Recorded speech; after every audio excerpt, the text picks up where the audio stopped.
इस कहानी की शुरुआत में आप पो को देखते हैं, जिसने काफ़ी सारे दुश्मनों को हराकर चीन में शांति कायम की थी। पर अब ड्रैगन योद्धा होने के बावजूद भी उसके पास कोई काम नहीं था। इसलिए चीन का फूड टूर करने के लिए वो निकल पड़ता है। रास्ते में उसे बहुत सारे लोग मिलते हैं जो उसका सम्मान करते थे। काफ़ी दिनों तक चलने के बाद वो चोंगचिन गांव में पहुंच जाता है, जहाँ की चाउमीन काफ़ी फेमस थी। वो गांव गॉडलेट था, जिसमें थॉनस के गॉडलेट की तरह पावर थी। गांव के सारे बच्चे और बड़े उस ड्रैगन मास्टर को देखकर बहुत खुश होते हैं और जल्दी से पो के पास आ जाते हैं।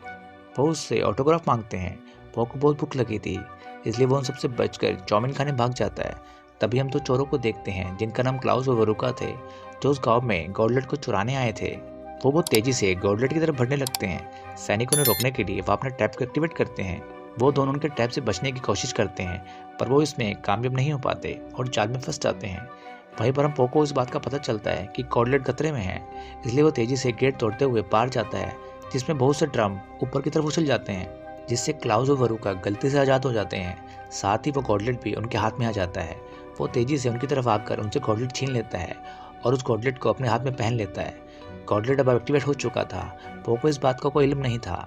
वो जब नीचे लैंड करता है तो उस गॉडलेट की पावर से जोरदार धमाका होता है, जिससे पूरा गांव बर्बाद हो जाता है। वो इससे बहुत परेशान होता है। तभी क्लाउस और वरुका उस गॉडलेट को छीनने की कोशिश करते हैं, जिससे उस गॉडलेट का थंब टूट जाता है और वो गॉडलेट को लेकर वहां से भाग जाते हैं। तभी वो देखता है कि उनका एक साथी है जो वॉरियर की तरह नजर आता है। वो भी उनके पीछे जाता है और वो उस गॉडलेट के थंब को भी उठा लेता है। क्लाउस और वरुका रस्सी से भागने की कोशिश कर रहे थे, पर वो उन पर हमला करके गॉडलेट छीन लेता है। पर इससे वो क्लाउड और वरुका के साथ ही नीचे गिर जाता है। क्लाउस और वरुका पो पर हमला करके गॉडलेट छीन लेते हैं। वो खाई में गिरने लगता है, पर वो चट्टान को पकड़ लेता है। पर वरुका गॉडलेट से चट्टान को तोड़कर पो को नीचे गिरा देती है। और पो जब वापस गांव में आता है तो वो लोगों की मदद करने की कोशिश करता है, पर कोई भी उसकी मदद नहीं लेना चाहता। एक लेडी उससे कहती है कि अब हमें तुम्हारी कोई जरूरत नहीं है, तुम ड्रैगन मास्टर नहीं हो, तुमने हमारे गांव को बर्बाद कर दिया, यहाँ से चले जाओ। और पो निराश होकर वापस घर की तरफ लौटने लगता है। रास्ते में अब कोई भी उसका सम्मान नहीं करता। वो अब घर आता है। वहाँ उसके पापा उसे गले लगाते हैं और उसे खाने का नूडल्स देते हैं। साथ ही वो उसे ये भी बताते हैं कि सम्राट ने अब तुमसे ड्रैगन मास्टर का पद छीन लिया है। वो इससे परेशान होकर कहता है कि मैंने ये सब जानबूझकर नहीं किया। तभी वहाँ पर वो वॉरियर भी आ जाता है। वो को उस पर गुस्सा आता है। वो उस पर हमला करता है। तभी वॉरियर भी अपनी तलवार निकाल लेता है और पो को पकड़कर दूर गिरा देता है। अब वो अपना हेलमेट उतार देता है, जिससे पो को पता चलता है कि वो एक लड़की थी। पो उसे देखते ही अपना दिल दे बैठता है और मन ही मन उसे प्यार करने लगता है। वो लड़की बताती है कि मैं नाइट हूँ और मैं ड्रैगन मास्टर को ढूंढने आई थी। वो कहता है कि मैं ही ड्रैगन मास्टर था, पर मुझसे अब ये पद छीन लिया गया है। वो कहती है कि तुम एक डफर हो और तुमने गांव को बर्बाद कर दिया है। वो कहता है कि वो दोनों तुम्हारे साथी थे। नाइट कहती है वो मेरे दोस्त नहीं थे, मैं उनका पीछा कर रही थी। मेरा नाम वॉल्डरिंग ब्लेड है, मैं इंग्लैंड की नाइट हूँ। रानी ने मुझे क्लाउड और वरुका को पकड़ने के लिए भेजा है। वो दोनों बहुत ही खतरनाक क्रिमिनल हैं। वो यहाँ खतरनाक गॉडलेट लेने आए थे, जिसको उन्होंने तुम्हारी वजह से आसानी से हासिल कर लिया। अब वो दोनों बहुत ही पावरफुल हो चुके हैं, इसलिए कुछ भी करके उन्हें रोकना होगा। वो कहता है कि मैं तुम्हारी मदद करूंगा, पर वो उसकी मदद लेने से इनकार कर देती है। जब वो बताता है कि मैं जानता हूँ कि वो कहाँ गए होंगे और साथ ही मेरे पास उस गॉडलेट का हिस्सा भी है, तो वो उसके साथ काम करने के लिए मान जाती है। अगले दिन दोनों क्लाउड और वरुका के पीछे निकल जाते हैं। वो उसे अपने सीक्रेट रास्ते से लेकर जाने लगता है। वहीं हम क्लाउड और वरुका को देखते हैं, जो गॉडलेट को लेकर आगे बढ़ रहे थे। वो एक लावे वाली नदी को पार करते हैं, पर तभी उन्हें लिजार्ड गैंग घेर लेता है, जिसका लीडर का नाम चिंटाओ था। वो उनसे कहता है कि अगर तुम यहाँ से निकलना चाहते हो तो तुम्हें यहाँ का रोड टैक्स देना होगा, ये सारा इलाका हमारा है। और उनसे गॉडलेट मांग लेता है, पर वरुका उसे गॉडलेट देने से मना कर देती है और वो उन पर हमला कर देती है, जिससे वो सारी जगह बर्बाद हो जाती है। वहीं पो ब्लेड से कहता है कि अब जब हम दोनों इस मिशन पर साथ हैं तो तुम मुझे नाइट बनना सिखाना और मैं तुम्हें कुंफू सिखाऊंगा, जिससे हम कुंफू नाइट बन जाएंगे। ब्लेड कहती है कि तुम नाइट नहीं बन सकते, नाइट बनने में कई साल लगते हैं। सबसे पहले नाइट का सेवक बनना पड़ता है, फिर अगर तुम में दम हुआ तो तुम स्क्वायर बनोगे। अगर फिर तुम में कोई हीरो वाला काम किया तब रानी को तुम्हारी सिफारिश की जाएगी, तब जाकर तुम नाइट बन पाओगे। वो कहता है कि मैं तैयार हूँ, मैं तुम्हारा सेवक बनना चाहता हूँ। ब्लेड उसे कहती है तुम्हें मुझे एक अच्छा काम करके इम्प्रेस करना होगा। और वो दोनों थोड़ी देर आराम करने के लिए वहीं बैठ जाते हैं। तो पो उससे क्लाउड और वरुका के बारे में पूछता है, तो वो बताती है कि वो दोनों जादूगर हैं और उनका एक गिरोह था जिनके इरादे बहुत बुरे थे। उन्होंने कई सालों तक अपनी काली शक्तियों से इंग्लैंड में कई बार तबाही मचाई। हाल ही में नाइट्स को उनके प्लान के बारे में पता चला, उन्होंने उन्हें इंग्लैंड से बाहर निकाल दिया। क्लाउड और वरुका ने महारानी को मारने की कोशिश की, पर महारानी जिंदा बच गई और उन्होंने वरुका को पकड़कर कैद कर लिया। पर क्लाउड ने अपनी बहन को कैद से निकाल लिया। अब उनके हाथ शक्तिशाली गॉटलेट भी लग चुका है, जिससे वो रानी को मारने की कोशिश करेंगे। इसलिए मैं उन्हें इंग्लैंड पहुंचने से पहले पकड़ना चाहती हूँ। अब पो उसे अपने शॉर्टकट रास्ते से उस लावे की नदी पर ले जाता है। वो देखता है कि वहाँ का ब्रिज अब टूट चुका है। इससे वो दोनों परेशान हो जाते हैं। वो कहता है कि यहाँ की ऐसी हालत ज़रूर उस गॉटलेट ने की होगी। ब्लेड पो पर गुस्सा करने लगती है। वो कहती है कि तुम्हें कोई शॉर्टकट नहीं पता, तुम्हें बस रास्ते में सब्जियां खानी थी, इसलिए तुम मुझे लंबे रास्ते से लेकर आए, तुम अपने घर चले जाओ। वो उसे कहता है कि मेरा शॉर्टकट कभी पुल पार करना नहीं था, और वो अपनी कुंफू टेक्निक से उसे लावा की नदी को आसानी से पार कर लेता है। ये देखकर ब्लेड भी हैरान रह जाती है। वो कहती है कि मुझे ये टेक्निक नहीं आती, इसलिए मैं तुम्हारी तरह नदी पार नहीं कर सकती। तो पोस्ट की तरफ रस्सी फेंक कर कहता है कि तुम्हें इस रस्सी से इस नदी को पार करना होगा। वो उस रस्सी को पैर से बांध लेती है, पर पो की तरफ कोई पेड़ नहीं थे, इसलिए वो रस्सी को खुद पकड़ कर रखता है और राइट उस रस्सी से नदी को पार करने लगती है। पर तभी वहाँ लिजर्ड आ जाते हैं और उनका हेड चिंटाओ पो को जानता था। वो उसे कहता है कि पिछली बार तुमने मुझे चोरी करते हुए पकड़ा था, मैं तुम्हें ऐसे ही यहाँ से नहीं जाने दूंगा। अगर तुम दोनों इस नदी को पार करना चाहते हो तो तुम्हें हमें वो तलवार देनी होगी। और ब्लेड उसे तलवार नहीं देना चाहती, तो चिंटाओ के साथी ब्लेड से तलवार छीनने जाने लगते हैं, पर वो उन्हें दूर से ही गिरा देती है। अब वो नदी को पार कर लेती है। वो दोनों वहाँ से भागने लगते हैं, पर आगे एक बहुत बड़ी चट्टान थी जिसमें लिजार्ड के बिल थे, जिससे चिंटाओ ब्लेड से तलवार छीन लेते हैं। और फिर पो और ब्लेड अब ऊपर की तरफ बढ़ते हुए चिंटाओ के साथी को मारने लगते हैं। पर तभी चिंटाओ की छिपकली उन पर हमला करके उन्हें लावा में गिराने की कोशिश करने लगती है। पर तब वो ब्लेड को साइड में फेंक देता है और अपनी कुंफू टेक्निक से खुद को बचा लेता है। और फिर वो उन सभी लिजार्ड को मारते हुए चिंटाओ को मारकर उससे वो तलवार छीन लेता है। पो के इस कारनामे को देखकर ब्लेड उसे इम्प्रेस हो जाती है और मन ही मन उसे अपना दिल दे बैठती है। वहीं हम मोंग के गांव को देखते हैं, जो चीन के इतिहास को लिखकर उन्हें संभाल कर रखते थे। क्लाउस और वरुका भी वहाँ किसी खास स्क्रॉल की तलाश में आए हुए थे, जिसे वो हासिल कर लेते हैं और वहाँ उस गॉटलेट से एक बहुत बड़ा धमाका करते हैं। गॉटलेट के एक्टिव होने की वजह से पो के पास मौजूद थंब भी एक्टिवेट हो जाता है और वो पो को दूसरी तरफ खींचने लगता है, जहाँ क्लाउड और वरुका भी थे। पो और ब्लेड तेजी से उस तरफ आने लगते हैं। वहाँ एक बिल्डिंग गिरने वाली थी, उसमें बहुत से मॉन्क फंसे हुए थे। पो जल्दी से जाकर उनकी मदद करता है और उस बिल्डिंग से नीचे ले आता है और उस बिल्डिंग को रोकने के लिए पंच मारने लगता है। पर तभी ब्लेड बम्बू के इस्तेमाल से उस बिल्डिंग को गिरने से बचा लेती है। सभी मॉन्क ड्रैगन मास्टर को वहाँ देखकर खुश होते हैं। तभी वहाँ मॉन्क की लीडर विंग आ जाती है और वो उसे बताती है कि हम मॉन्क चीन के इतिहास को इस स्क्रोल में सजोकर रखते हैं। हम एहसानमंद हैं कि तुमने हमें बचा लिया। पो ने बताता है कि मैं ड्रैगन मास्टर नहीं रहा, तो विंग कहती है आप हमारे लिए हमेशा ड्रैगन मास्टर रहेंगे। हमने आपके अभी तक के सारे कारनामे इस स्क्रोल में लिखे हुए हैं, इसलिए दुनिया तुम्हें कभी नहीं भूलेगी। वो इससे बहुत खुश होता है। ब्लेड उन्हें कहती है कि क्या आप जानती हो कि ये सब किसने किया। वो उन्हें बताती है कि हमने उसे रंगे हाथों पकड़ लिया है और जल्दी सम्राट के सैनिक उसे ले जाएंगे।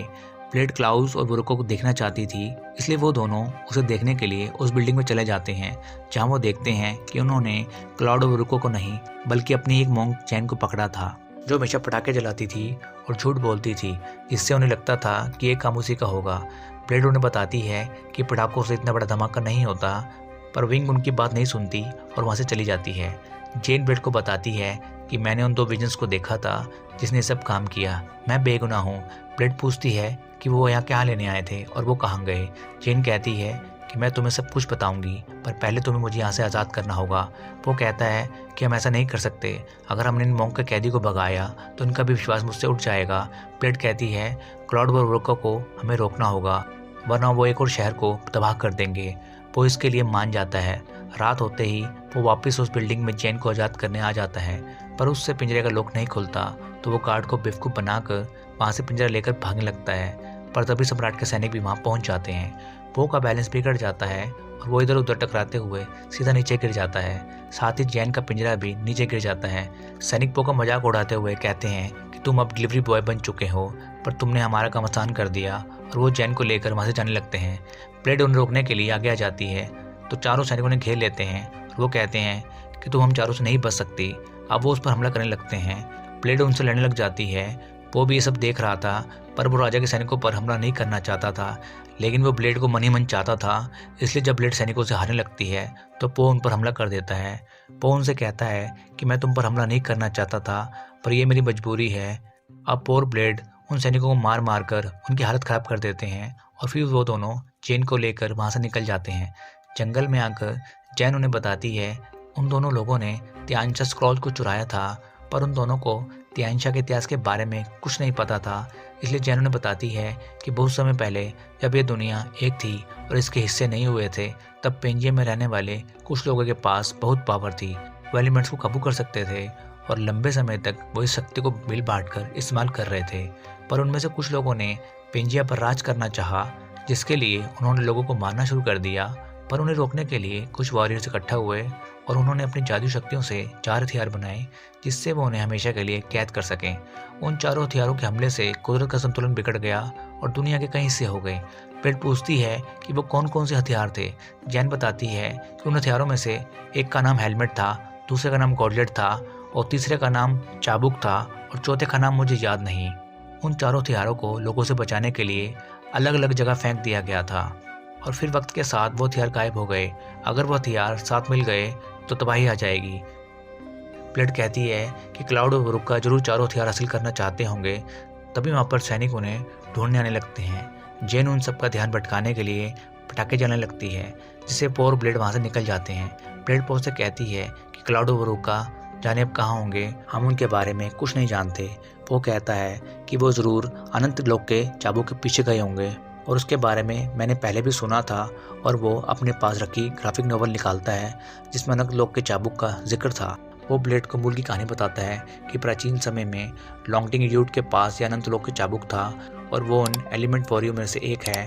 उस महायुद्ध में उन्होंने जब अपने अनंत लोक का चाबुक चलाया तो वो इतना तेज था कि उससे धरती के टुकड़े कर दिए, जिससे धरती कई हिस्सों में पट गई। तब उन्हें एहसास हुआ कि ये चाबुक किसी योद्धा के लिए बहुत पावरफुल है, इसलिए इसे दुनिया से छुपाया रखना होगा। पर इसके आगे की कहानी अगली नोवेल में है, जो अभी तक रिलीज़ नहीं हुई। इसलिए हमें इसके राइटर ली के गांव में जाना होगा, जिससे हम अनंत लोक के चाबुक को ढूंढ पाएंगे और वो उस गांव की तरफ निकल जाते हैं। वहीं पर पो और ब्लेड उस गांव में पहुंच जाते हैं जहाँ नोवेल के राइटर का घर था।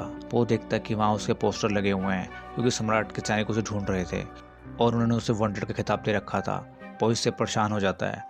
वो बेस बदल कर ब्लेड के साथ गांव के बाहर आ जाता है, पर वहाँ उसे पता चलता है कि उस नॉवल का लेखक मर चुका है और अब केवल उसका बेटा ही बचा है। वो अपने पिता की मौत से बहुत दुखी था, इसलिए वो किसी को नॉवल के लास्ट इश्यू को देने को तैयार नहीं था।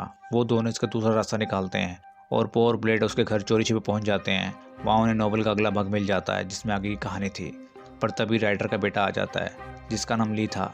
वो उन पर गुस्सा करने लगता है और वो उसे समझाते हैं कि हमें दुनिया को बचाने के लिए इस नॉवल की ज़रूरत है, हमें अनंत लोक के चाबुक को ढूंढना है। और उनके गुजारिश के बाद वो उनकी बात समझ जाता है और नॉवल पढ़कर सुनाता है। उस नॉवल में लिखा था कि वॉरियर अपने अनंत लोक के चाबुक को छुपाने के लिए लॉस्ट सिटी पहुंच गए थे।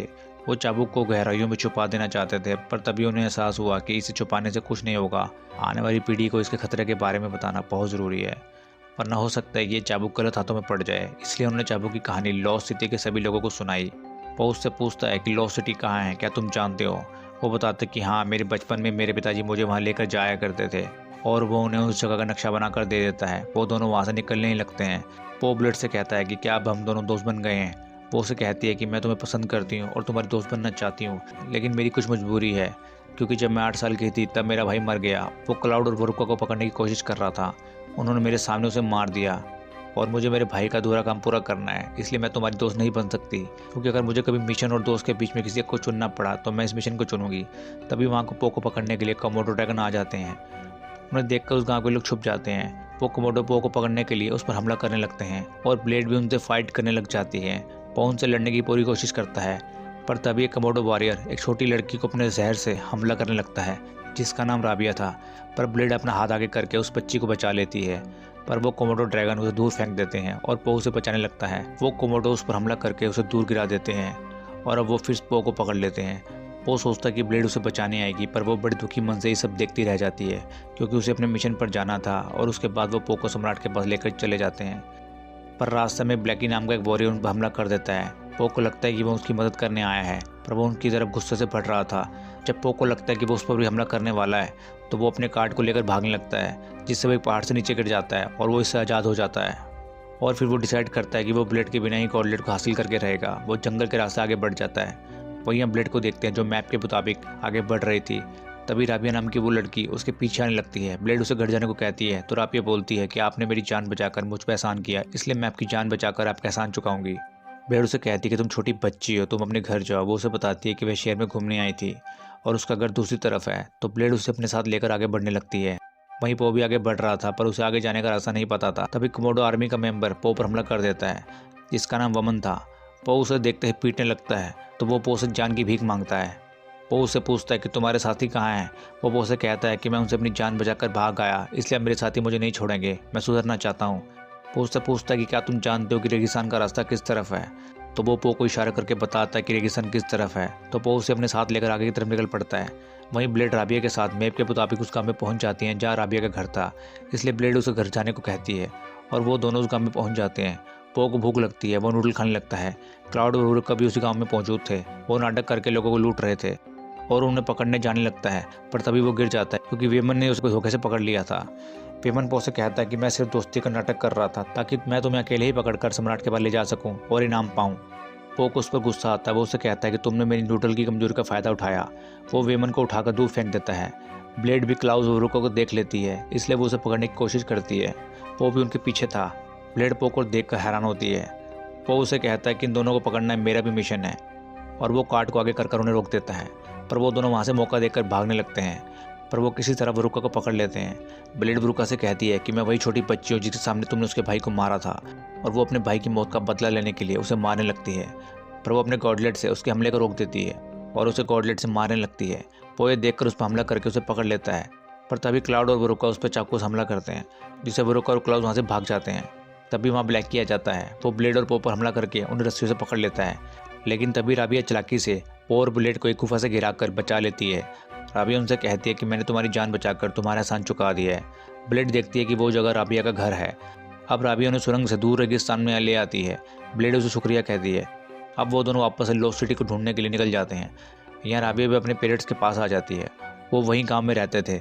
तभी वहाँ ब्लैकी भी आ जाता है, क्योंकि उसे पता चल चुका था कि राबिया ने ब्लेड और पो की मदद की है, और राबिया के माता पिता को बंदी बना लेता है और राबिया से पूछता है कि मुझे सब कुछ बता दो कि वो किस तरफ गए हैं। राबिया उसे लॉस्ट सिटी का मैप बना कर देती है। वहीं पो और ब्लेड लगातार रेगिस्तान में आगे बढ़ रहे थे ताकि वो अनंत लोक के चाबुक को हासिल कर सकें। ब्लेड को अपने बचपन की बातें याद आने लगती है, जब अपने भाई से नाइट बनने की जिद किया करती थी, और उसके बाद भाई ने उसे बताया था कि मॉम डैड कभी भी तुम्हें नाइट बनने नहीं देंगे, क्योंकि नाइट बनने में बहुत खतरा होता है। पर ब्लेड फिर भी जिद करती है, तो उसका भाई उसे एक मिशन देता है। वो कहता है कि तुम्हें कुएं से 2 बाल्टी पानी निकाल कर लाना है, पर तुम्हें बाल्टी को छूना नहीं है। काफ़ी कोशिश करने के बाद भी वो बिना बाल्टी छुए पानी बाहर नहीं निकाल पाती, और फिर उसे एक आइडिया आता है। वो एक आदमी को उस कुएं से पानी निकाल कर लाने को कहती है और अपने भाई के पास पहुंचा देती है, क्योंकि उसके भाई ने उसे बिना छुए पानी लाने को कहा था। वहीं ब्लैकी भी उस मैप की मदद से ब्लेड और पो के पीछे आ रहा था। तभी हम देखते हैं कि क्लाउड और रुका भी ब्लैकी के पीछे होते हैं, क्योंकि उन्हें अनंत लोक के चाबुक का ठिकाना पता नहीं था, और वो ब्लैकी की मदद से ब्लेड तक पहुंचना चाहते थे ताकि वो चाबुक हासिल कर सकें। पो और ब्लेड चलते चलते थक चुके थे, इसलिए वो रात को एक जगह आराम करते हैं। अगले दिन वो मैप की लोकेशन पर पहुंच जाते हैं। वहाँ पास में उन्हें एक ओएसिस नज़र आता है, यानी कि रेगिस्तान की वो जगह जहाँ पानी मौजूद हो। पो और ब्लेड उस जगह पर आ जाते हैं। ब्लेड पो से कहती है कि ये जगह मुझे कुछ अजीब सी लग रही है। तभी वो जगह हिलने डुलने लगती है और वहाँ पत्थरों से बना हुआ एक बहुत बड़ा टाइटन बाहर निकल आता है और वो उन पर हमला करने लगता है। पो और ब्लेड उससे काफ़ी डर जाते हैं और वो वहाँ से भागने लगते हैं, पर वो टाइटल पो को पकड़ लेता है। ब्लेड पो को बचाने जाती है और उस पर हमला करने लगती है, जिससे वो पो को छोड़कर ब्लेड को पकड़ लेता है। पो समझ जाता है कि ये ज़रूर यहाँ किसी चीज़ की रक्षा कर रहा है, और फिर पो को लगता है कि शायद लॉस्ट सिटी इस टाइटन के अंदर ही है, और उस टाइटन के मुंह में चला जाता है। ब्लेड भी पीछे पीछे उस मॉन्स्टर के मुंह में चली जाती है, जिससे वो नीचे आकर गिरती है, और वो जगह लॉस्ट सिटी ही थी। वहीं ब्लैकी को पता चलता है कि कोई उसका पीछा कर रहा है, इसलिए वो क्लाउड के मुंह पर अपनी स्वॉर्ड रख देता है और वो रुका गुस्से से उस पर हमला करने लगती है। पर क्लाउड उसे साथ रहने को कहता है और वो ब्लैकी से कहता है कि हम भी तुम्हारे साथ ब्लेड को ढूंढने में मदद करेंगे। ब्लैकी उन्हें कहता है कि तुम मेरी मदद क्यों करना चाहते हो। क्लाउड उसे कहता है कि वो हम तुम्हें नहीं बता सकते, और वो दोनों उससे उसका नाम पूछते हैं और वो बताता है कि मेरा नाम ब्लैकी है, और अब वो तीनों साथ में आगे बढ़ने लगते हैं। वहीं पर पो और ब्लेड को उस लॉस्ट सिटी में चाबुक दिखाई दे जाता है, जो कि स्टैचू के अंदर रखा हुआ था। ब्लेड उसे उठा लेती है, पर तभी वहाँ एक ओल्ड मंकी आ जाती है जो हंसते हुए उन्हें बताती है कि मेरा नाम रुक्मणी है और मैं इस चाबुक की प्रोटेक्टर हूँ और मैं तुम्हें चाबुक यहाँ से ले जाने नहीं दूंगी। और वो उनसे चाबुक छीन लेती है। ब्लेड उन्हें कहती है कि हमें चाबुक चुराने नहीं आए, हम उसे प्रोटेक्ट करना चाहते हैं, इसलिए हमें यहाँ से इसे ले जाने दो। रुक्मणी बताती है कि कोई जगह से बाहर नहीं निकल सकता क्योंकि यहाँ से बाहर निकलने का कोई रास्ता नहीं है। वो उससे बहुत डर जाते हैं। ब्लेड उससे पूछती है कि क्या चाबुक हमें यहाँ से बाहर निकाल सकता है। रुक्मणी चाबुक चलाती है पर कुछ नहीं होता। वो उन्हें बताती है कि इस चाबुक की शक्ति इस बंद जगह पर काम नहीं करती। शहर से निकलने का केवल एक ही रास्ता है, पर सालों पहले पत्थर गिरने की वजह से वो बंद हो गया और वो तीनों उस जगह पर आ जाते हैं। वो वहाँ पर बहुत सारे कंकाल देखता है, पर ब्लेड उसे शांत रहने को कहती है। तभी वो कंकाल जिंदा हो जाते हैं और उनकी तरफ बढ़ने लगते हैं। पो और ब्लेड मिलकर साथ में उन्हें ख़त्म कर देते हैं। रुक्मणी भी उनसे इंप्रेस हो जाती है और उन्हें चाबुक दे देती है और वो चट्टान को उठाकर बाहर निकालने लगते हैं। ब्लेड और रुक्मणी पहले बाहर निकल जाते हैं, पर पो जैसे ही बाहर निकलने लगता है एक कंकाल उसे पकड़ लेता है, जिससे वो अंदर ही फंस जाता है। पो काफ़ी परेशान हो चुका था क्योंकि वो यहीं फंस चुका था। तभी पो को उसके डैड का भ्रम होने लगता है, जो उससे कहते हैं कि तुम्हें वापस लौटना होगा। अगर तुम बाहर निकलना चाहते हो तो तुम्हें अपने अंदर की जीवित ताकत को जगाना होगा। ब्लेड पो को बाहर निकालने के लिए चाबुक से उस पत्थर पर हमला करने लगती है, पर कुछ नहीं होता।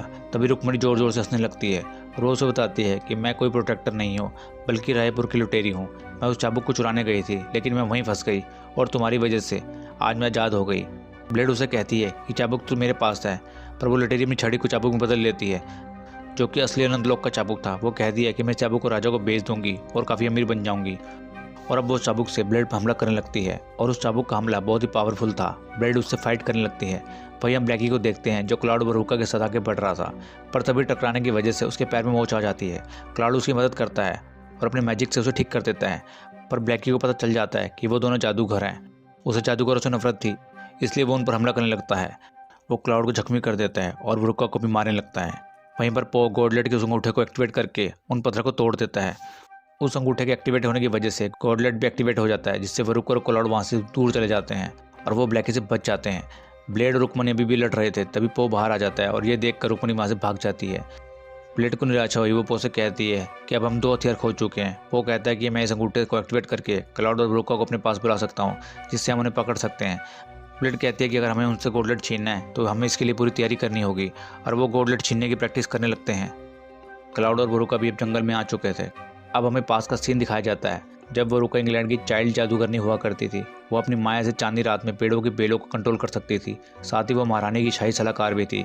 पर जब उसे पता चलता है कि वो ब्लेड के भाई को सेनापति बनाने वाली है, तो वो बड़ी चालाकी से उसको मार देते हैं। पर रानी को इस बारे में पता चल चुका था, इसलिए रानी ने उसे जेल में कैद कर दिया। वो 15 साल तक उस जेल में कैद रही, जिस कारण उसकी मैजिकल पावर काम नहीं कर रही थी। पर उसका भाई किसी तरह उसको जेल से आज़ाद करवा देता है और वो आज अपनी पावर को एक्टिवेट करने की काफ़ी कोशिश करती है, पर कोई फ़ायदा नहीं होता। और तभी वहाँ से एक औरत गुजरती है जो जंगल से मशरूम काट रही थी। बरूका उसे डराकर पूछती है कि क्या तुम्हारे गांव में कोई डॉक्टर है। वो लड़की कहती है कि मैं तुम्हें अपने सीक्रेट काम के बारे में नहीं बता सकती। बरूका उसकी गर्दन में चाकू को पॉइंट कर देती है, जिससे उसे उन दोनों को अपने गाँव लेकर जाना पड़ता है। उस गाँव में केवल औरतें ही रहा करती थी। वो क्लाउड का इलाज करने के बहाने उन दोनों को नशे की दवा पिलाकर बेहोश कर देती है, क्योंकि वो अपने गाँव में आने वाले मुसाफिरों को मारकर खा जाया करते थे। वो क्लाउड को पकाने के लिए लेकर जाते हैं। बरूका को पुरानी बातें याद आती हैं कि कैसे उसके भाई ने उसे जेल से बचाया था और आज उसका भाई खतरे में है। इसलिए वो अपने भाई को बाहर निकालने के लिए अपनी शक्तियों का इस्तेमाल करने लगती है और इस बार वो अपनी शक्तियों को इस्तेमाल करने में कामयाब हो जाती है और वो अपनी पावर से गांव की सभी औरतों को मारने लगती है। और वो अपने भाई से कहती है कि हम अपनी पावर से इंग्लैंड पर अपना साम्राज्य बनाएंगे और पूरी दुनिया पर राज करेंगे। ये कहकर वो गॉडलेट से उस पूरे गाँव को बर्बाद कर देती है। गॉडलेट की वजह से पो का अंगूठा एक्टिवेट हो गया था, जिससे वो दोनों भी बरूका के पास आ जाते हैं। पो क्लाउड को पकड़ लेता है और ब्लेड पो की सिखाई टेक्निक से बरूका से गॉडलेट छीन लेती है। बरूका अपनी माया का इस्तेमाल करने की कोशिश करती है, पर सुबह हो चुकी थी, इसलिए उसका मैजिक काम नहीं करता और वो उन दोनों को बंदी बना लेते हैं। और अब पो ने गॉडलेट अपने हाथ में ले लिया था। ब्लेड उसे कहती है कि हमारे बिछड़ने का वक्त हो चुका है, पर वो कहता है कि मैंने तुमसे वादा किया था कि मैं चीन में तुम्हारे साथ रहूँगा, इसलिए जब तक मैं तुम्हें इंग्लैंड की शिप तक नहीं छोड़ देता तब तक मैं कहीं नहीं जाऊँगा, और साथ ही मैं एक शॉर्टकट भी जानता हूँ। तो ब्लेड उसकी बात मान जाती है। अब वो नदी के रास्ते डैम पर जाने लगते हैं। वहीं हम सम्राट के महल का सीन देखते हैं जब रुक्मणी सम्राट को चाबू बेचने के लिए आई थी। वो सम्राट से कहती है कि मैं आपके लिए खतरनाक हथियार लेकर आई हूँ, जिससे आप किसी भी पावरफुल वॉरियर को हरा सकते हैं, पर इसके बदले आपको मुझे चीन का आधा खजाना देना होगा। सम्राट जोर जोर से हंसने लगते हैं। उसे लगता है कि वो उनके साथ मजाक कर रही है, इसलिए वो अपने सैनिकों को उसे पकड़ने के लिए ऑर्डर देते हैं। रुक्मणी उन्हें हंसा देखकर चाबुक चलाकर दिखाती है, जिससे उन्हें उसकी बातों पर विश्वास हो जाता है वहीं पो को रास्ते में सम्राट के सैनिक देख लेते हैं और उसे पकड़ने की कोशिश करते हैं, पर उनसे बचते हुए जंगल में आ जाता है। अब रात होने की वजह से बरूक अपने माया का इस्तेमाल कर पा रही थी, जिससे वो पो से अपना गॉडलेट ले लेती है और खुद को आज़ाद कर लेती है। ब्लेड उसे लड़ने की कोशिश करता है, पर बरूका पो पर गॉडलेट को पॉइंट कर देती है और वो उससे पूछती है कि हमें बता दो कि चाबुक कहाँ है। ब्लेड को ना चाहते हुए भी उसे बताना पड़ता है कि चाबुक रुक्मणी नाम की बंदरिया के पास है, जो उसे सम्राट के पास बेचने ले गई है। वो उन दोनों को वहीं बेलों से बांधकर अपने भाई के साथ सम्राट के महल की तरफ निकल जाते हैं। ब्लेड अपनी तलवार की मदद से पो और खुद को आज़ाद कर लेती है और वो दोनों भी सम्राट के महल की तरफ निकल जाते हैं। वहीं हम महल का सीन देखते हैं जहाँ सम्राट ने चीन के खजाने को बाहर निकलवाया था ताकि वो उससे चाबुक ले सके। पर रुक्मणी भी चालाक थी, वो सम्राट से कहती है कि मैं यहाँ से बाहर निकलने के बाद ही आपको चाबुक दूंगी। तो सम्राट उस पर अपने सैनिकों से हमला करवाने लगते हैं। रुक्मणी भी उनसे लड़ने लग जाती है, पर सम्राट ने पहले ही उसे पकड़ने के लिए ट्रैप बिछा रखा था, जिससे वो नीचे गिर जाती है और सम्राट उससे चाबुक हासिल कर लेते हैं। तभी हम देखते हैं कि क्लाउड और बरूका भी सम्राट के महल में पहुंच चुके थे। उन्हें पता चल जाता है कि पो और ब्लेड भी उनके पीछे आ रहे हैं। बरूका अपने भाई से कहती है कि हम पहले उन्हें चाबुक हासिल करने देंगे और फिर हम आसानी से उनसे चाबुक छीन लेंगे, जिससे हमें राजा के सैनिकों से लड़ना नहीं पड़ेगा। इधर ब्लेड और पो ऊपर सम्राट के महल में आ जाते हैं। उन्हें लगता है कि क्लाउड और बरूका वहाँ होंगे, पर वो दोनों वहाँ नहीं होते। पो देखता है कि चाबुक सम्राट के पास है। सम्राट उन दोनों को बंदी बना देता है और पो सम्राट को पूरी कहानी बताता है कि क्लाउड और बरूका चाबुक को हासिल करना चाहते हैं, पर सम्राट को पो की बातों पर विश्वास नहीं होता और पो ने कहता है कि भले ही आपको मेरी बातों पर विश्वास ना हो, पर आपको ब्लेड की बातों पर विश्वास करना होगा, क्योंकि इंग्लैंड की नाइट है और महारानी ने इसे यहाँ उन दोनों को पकड़ने भेजा है। पर तभी वहाँ ब्लैकी आ जाता है, जो उन्हें कहता है कि ब्लेड कोई नाइट नहीं है। सम्राट उससे कहता है कि तुम कौन हो, तो ब्लैकी सम्राट को बताता है कि मैं इंग्लैंड का नाइट हूँ, और वो सम्राट को महारानी का दिया हुआ लेटर देकर बताता है कि महारानी ने खुद मुझे इसे यहाँ गिरफ्तार करने भेजा है।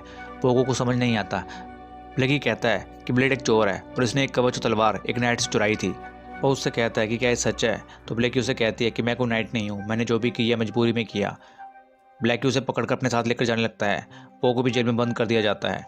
पो को वहाँ उसके डैड जेल में नजर आते हैं, जिन्हें देखकर वो पूछता है कि आप यहाँ क्या कर रहे हैं।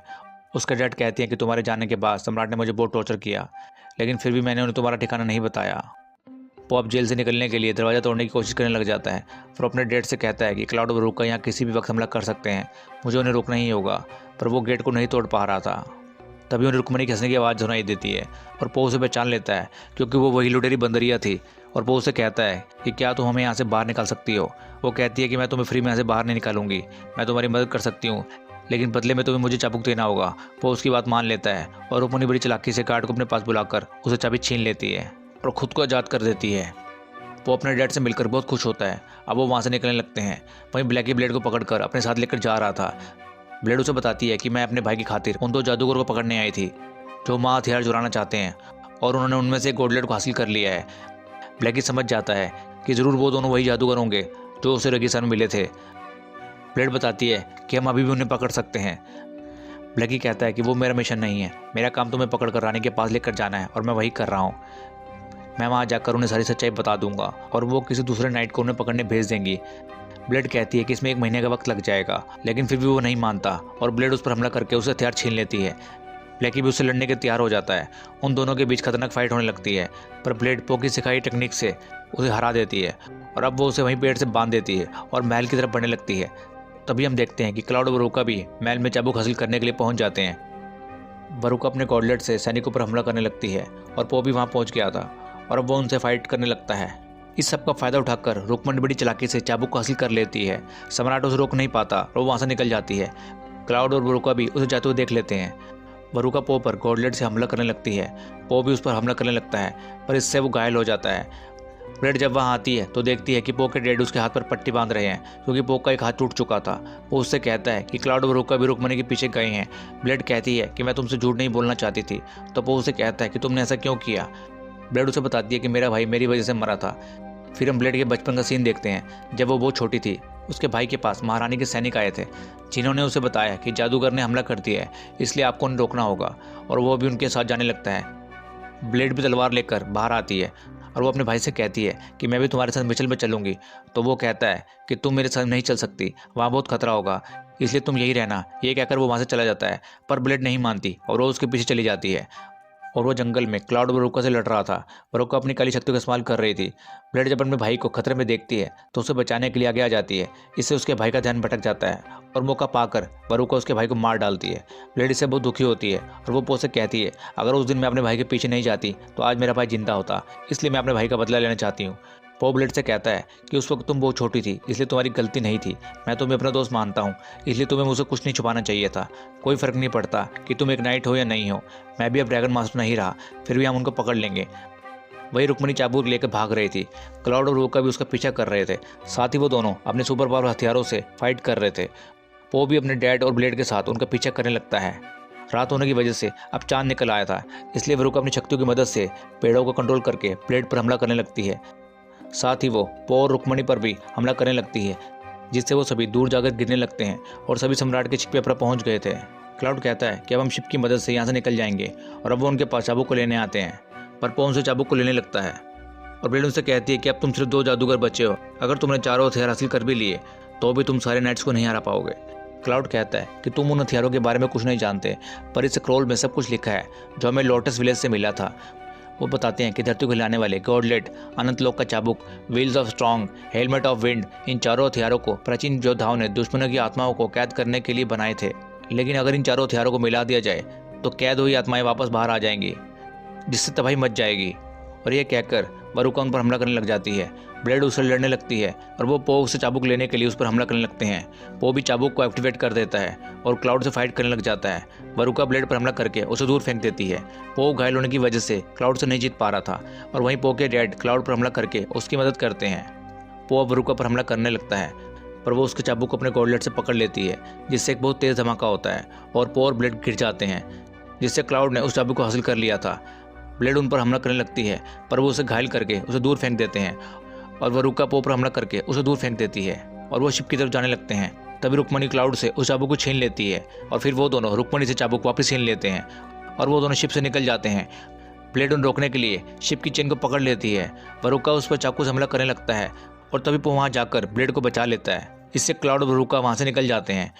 ब्लेड पो को गले लगा लेती है क्योंकि उसने उसकी जान बचाई थी। वो उससे कहती है कि मैं तुम्हें बहुत पसंद करती हूँ, और ये कहकर वो दोनों काफ़ी इमोशनल हो जाते हैं। ब्लेड कहती है कि हम नहीं जानते कि वो दोनों अब कहाँ जा रहे हैं, साथ ही हमारे पास कोई जादुई हथियार भी नहीं है। पर तभी रुक्मणी वहाँ जाती है। वो अपने चाबुक को एक्टिवेट करती है और पो उससे पूछता है कि आखिर तुम्हारे पास ये चाबुक कैसे आया। रुक्मणी बताती है कि जब मैंने क्लाउड को गिराया था तब मैंने चाबुक को बदल लिया था, इसलिए उनके पास नकली चाबुक है। पो उससे कहता है कि क्या आप तुम हमारी मदद करना चाहती हो। रुक्मणी कहती है कि मैं तुम्हारी मदद नहीं करना चाहती, लेकिन मुझे उन चारों हथियारों को इकट्ठा करना है और उनमें से एक हथियार मुझे मिल चुका है और मैं बाकी के 3 हथियार पाना चाहती हूँ। अगर तुम उन हथियार तक पहुँचना चाहते हो तो तुम्हें उसकी कीमत चुकानी होगी और तुम्हें बाकी के 3 हथियार मुझे देने होंगे। तभी पो के डैड वहाँ आ जाते हैं। वो कहते हैं कि हम कहीं नहीं जाएंगे और वो पो को घर चलने को कहते हैं। वो कहता है कि क्लाउड और बरूका बहुत खतरनाक है, हमें उन्हें रोकना ही होगा, वरना वो दोनों दुनिया को बर्बाद कर देंगे। पो के डैड कहते हैं कि मैं भी तुम्हारे साथ चलूंगा, क्योंकि मैं तुम्हें इन दोनों चोरों के साथ नहीं जाने दे सकता। रुक्मणी कहती है कि हमें उन बचे हुए हथियारों की तलाश में चीन से बाहर जाना होगा। पो उससे बहुत हैरान होता है क्योंकि इससे पहले वो कभी चीन से बाहर नहीं गया था। इसी के साथ कुंफू पांडा का पार्ट यहीं पे खत्म होता है और अगला पार्ट देखने के लिए आप चैनल को सब्सक्राइब कर लीजिए। और अगर आपको ये कहानी पसंद आई तो वीडियो को लाइक ज़रूर कीजिएगा।